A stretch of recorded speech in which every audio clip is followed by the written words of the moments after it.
নমস্কার, আমার নাম বিষয় টেকনিক্যাল বিষয় চ্যানেলে আপনাদের সবাইকে স্বাগত জানাই। তো আজ আপনাদের বলবো যে আপনি কীভাবে আপনার ফেসবুক অ্যাকাউন্টের নামটা যেটা আছে ওই নামটাকে আপনি কীভাবে চেঞ্জ করবেন।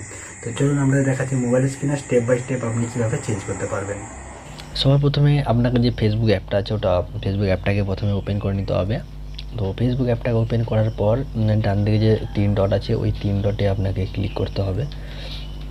ও 3 ডটে ক্লিক করার পর আপনি দেখবেন একদমই নিচের দিকে স্ক্রল করলে সেটিং অ্যান্ড প্রাইভেসি নামে যে অপশানটা আছে এই অপশানটা ক্লিক করতে হবে। তারপরে সেটিং যে অপশানটা আছে ওখানে ক্লিক করতে হবে। ক্লিক করার পর নিচে দেখবেন পার্সোনাল ইনফরমেশান লেখা আছে ওই অপশানটায় ক্লিক করবেন।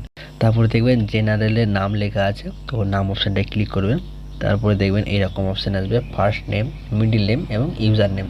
এখানে কিন্তু আমার নামগুলো লেখা থাকবে, আমি মুছে দিয়েছি। তো এখানে আপনাকে নামগুলো মুছে আপনার নামগুলো লিখে নিতে হবে। এবং একটা জিনিস মাথায় রাখতে হবে, 60 দিনে কিন্তু আপনি একবারই নাম চেঞ্জ করতে পারবেন, ঠিক আছে? এই জিনিসটা আপনাকে মাথায় রাখবেন। একবার নাম চেঞ্জ করে দিলে 60 দিনের মধ্যে আর আপনি চেঞ্জ করতে পারবেন না।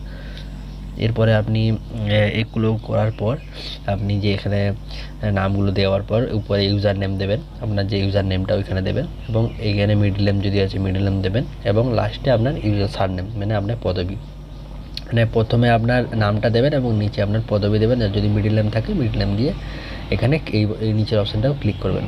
তো আমি একটি সিম্পল একটা নাম দিয়ে দেখাচ্ছি, আপনাদের দেখানোর জন্য একটা নাম দিচ্ছি। তো ফার্স্ট নেমের জায়গায় আমি এমনি একটা নাম লিখে দিলাম এবং ইউজার নেমে অর্থাৎ পদবীর জায়গায় একটা নাম লিখে দিলাম, ঠিক আছে? এটা আপনাদের দেখানোর জন্য। তারপরে রিভিউ চেঞ্জ যে অপশানটা আছে এখানে ক্লিক করার পর এখানে দেখবেন পাসওয়ার্ড চাইবে, আপনার যে ফেসবুকের পাসওয়ার্ডটা এখানে দিয়ে দেবেন।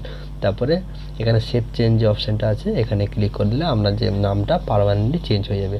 এবং এটা মনে রাখবেন 60 দিনের মধ্যে কিন্তু আর চেঞ্জ করতে পারবেন না। ভিডিওটা যদি ভালো লেগে থাকে অবশ্যই আমার চ্যানেলটিকে সাবস্ক্রাইব করে নেবে। আর এই ভিডিও সম্বন্ধে যদি আর কিছু জানার থাকে তাহলে আমার কমেন্টে নিশ্চয়ই বলবে। তো দেখা হবে পরের ভিডিওতে।